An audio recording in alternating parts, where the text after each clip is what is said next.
bienvenue sur ma chaîne pour votre lecture de vie sentimentale pour ces mois de février et mars 2022. J'espère que vous allez tous très bien, merci d'être là. Cette lecture concerne aussi bien les signes solaires, ascendants ou lunaires en taureau. On va la faire sous la forme du cœur.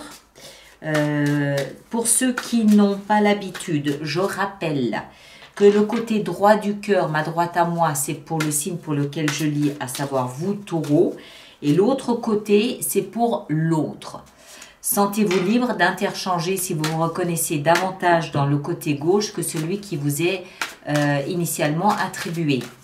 Ensuite, l'autre, ça veut dire quoi? C'est l'éternelle question. C'est évidemment le partenaire si vous en avez un, ça va de soi. Et si vous n'avez pas de partenaire, ça peut être la personne à laquelle vous pensez, la personne qui vous est destinée, la personne à laquelle vous aspirez, reine d'épée. Mais ça peut aussi être un membre de la famille, un collègue, un ami, une relation avec qui en ce moment les relations peuvent être un petit peu tumultueuses et ce type de lecture peut vous aider peut-être à y voir un petit peu plus clair. D'accord ? Alors, cette lecture, elle aura son extension. Le lien est dans la boîte de dialogue juste là-dessous ou alors vous la trouverez, l'extension, sur mon site internet, mais dans la rubrique hors série puisque ce n'est pas une lecture mensuelle habituelle. D'accord ? Voilà, j'ai tout dit, on est parti. Ah oui, juste encore une chose, à la fin de la lecture d'extension, je vous sortirai un oracle ici de l'amour universel comme j'ai l'habitude de le faire. D'accord ? Allez, on est parti. Taureau, taureau, taureau, taureau, taureau. Le point de départ de votre relation, c'est la 9 de bâton. Bon, tout le monde se protège.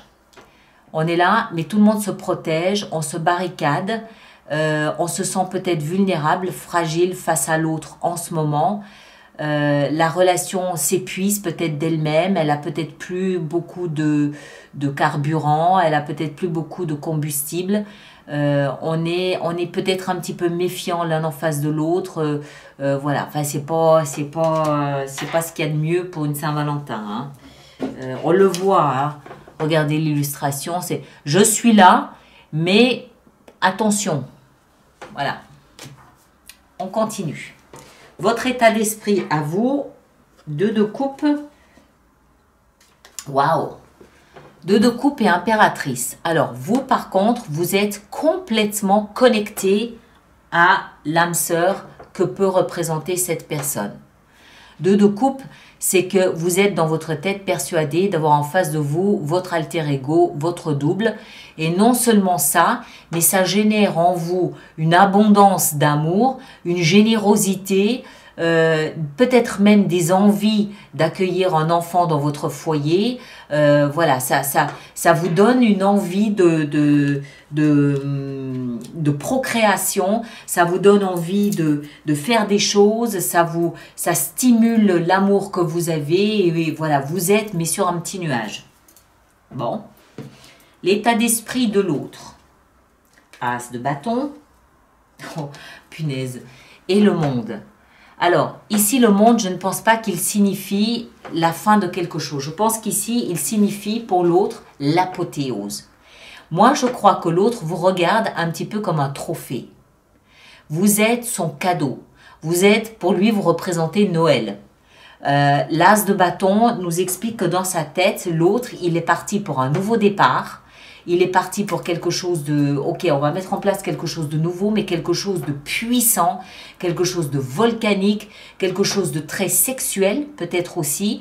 Et il voit tout ça, mais comme la récompense à tous ses efforts ou à toute l'attente dont il a dû faire preuve, peut-être durant toute sa vie. Vous êtes son trophée. Du coup, j'ai un peu du mal à comprendre pourquoi vous êtes un peu en méfiance. Vous êtes peut-être juste fatigué, hein, remarquez, hein, avec autant d'activités. Bref, le passé, de là d'où vous venez, vous venez du roi de bâton. Vous venez d'un endroit où en fait vous étiez très sûr de vous. Vous étiez homme ou femme, vous étiez dans une espèce de confiance, une espèce de rayonnement, une espèce d'attitude, pas forcément aguicheuse, c'est pas ça, mais très confiant, très sûr de votre pouvoir d'attraction, très sûr de comment, vous savez que vous avez du charme et vous savez comment vous en servir. Voilà, et en plus, ça vous pose aucun problème. Le passé de l'autre, le roi de denier, c'est à peu près la même chose. C'est à peu près la même chose, sauf que cette personne-là, c'est peut-être plus en termes d'argent. Je pense que cette personne-là est quelqu'un qui a peut-être très bien réussi sa vie professionnelle. C'est peut-être quelqu'un qui a de l'argent. C'est quelqu'un qui a peut-être du patrimoine ou qui est dans l'immobilier. Ça peut être un notaire ou aussi un agriculteur qui réussit fort bien. Et je pense que sa réussite se voit à travers son comportement. Ça doit être quelqu'un qui est, voilà, qui est très proche du bien.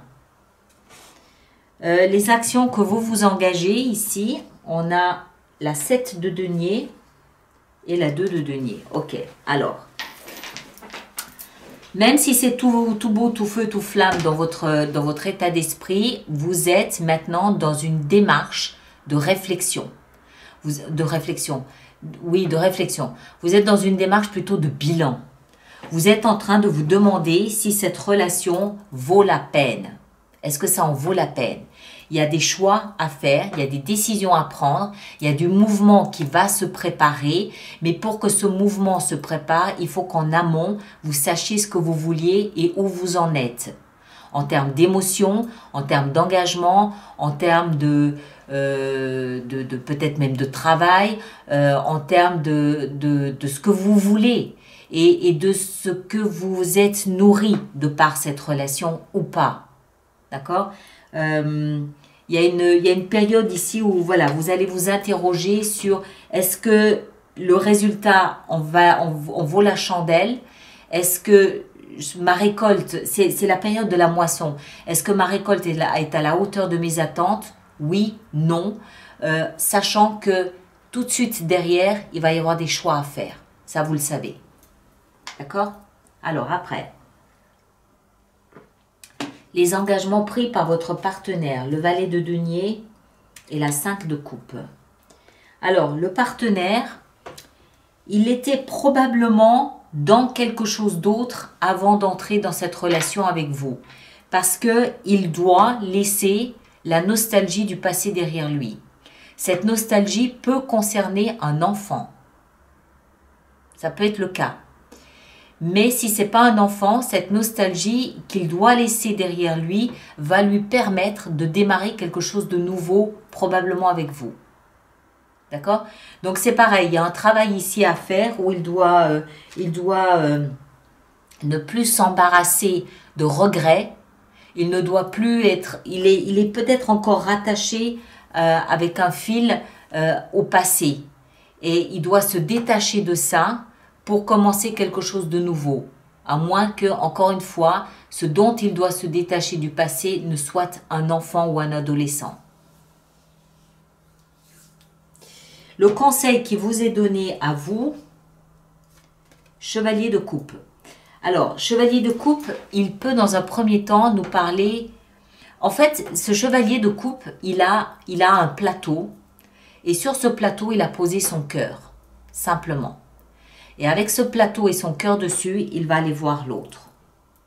Voilà mon amour pour toi, voilà mes sentiments, voilà ce que je pense, voilà ce que je veux, voilà comment j'aime et voilà ce que je voudrais aimer. D'accord? C'est très romantique, c'est très fleur bleue, c'est très guimauve. Ça peut aussi, s'il ne s'agit pas ici d'une relation amoureuse, mais d'une relation platonique, il peut s'agir d'une excuse que vous allez apporter à l'autre. Peut-être parce que vous avez fait quelque chose de pas correct ou de pas très gentil, je ne sais pas. Mais ça peut être, ok, pardonne-moi, j'ai fait une erreur, je me suis trompée. Conseil donné. Hein. Conseil donné au partenaire, le diable. Alors... moi, je pense je pense qu'il s'agit ici de se défaire d'un lien toxique du passé. On l'a vu, on a le monde. Je vous l'ai dit, pour moi, le monde ici, c'est plus une récompense que la fin de quelque chose. Mais je pense que cette fin, c'est cette fin qui embraye la récompense. Et cette fin, c'est probablement ce qui est relié à ces regrets, à cette mélancolie du passé. Il y a quelque chose du passé, ça peut être juste cette notion de regret, ça peut être juste cette nostalgie d'un passé qui était peut-être beaucoup plus flamboyant que son présent, qui est au final toxique pour cette personne. Et le conseil donné ici pour moi, c'est libérez-vous de ce lien toxique. Cette personne, elle est dominée par quelque chose. Ça peut être encore une fois un lien du passé, des souvenirs du passé, ça peut être une manipulation de quelqu'un du passé, je ne sais pas, d'accord? Mais le conseil qui lui est donné, c'est libérez-vous de ce passé. L'issue vraisemblable de votre relation, le roi d'épée et le pendu. Alors, pour moi, il s'agit ici de réflexion.